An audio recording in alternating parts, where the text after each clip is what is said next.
That sounds crazy for people to hear because they think about gun violence and Yeah. gun problems and gun this and gun that. Like freedom of speech.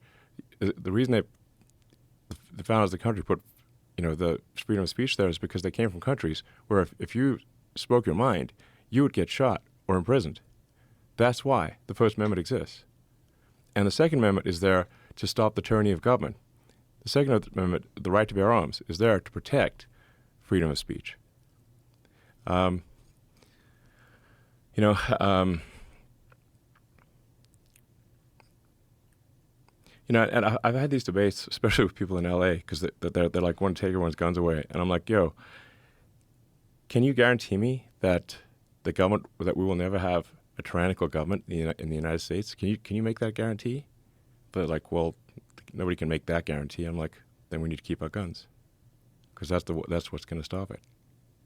That sounds crazy for people to hear because they think about gun violence and Yeah. gun problems and gun this and gun that. But that's the reality of the world that we live in, is that tyranny is possible and it exists other places, and it's slowly existing. It's slowly rearing its head in the UK.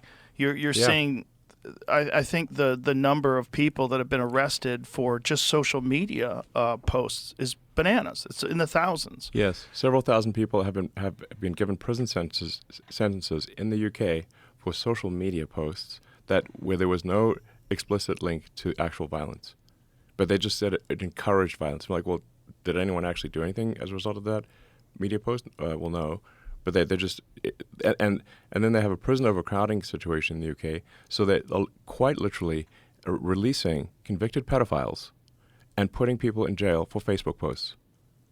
That's an actual thing happening in Britain. That is so wild. Like you're like, It's so wild that people what the can't see that. fuck, is going on?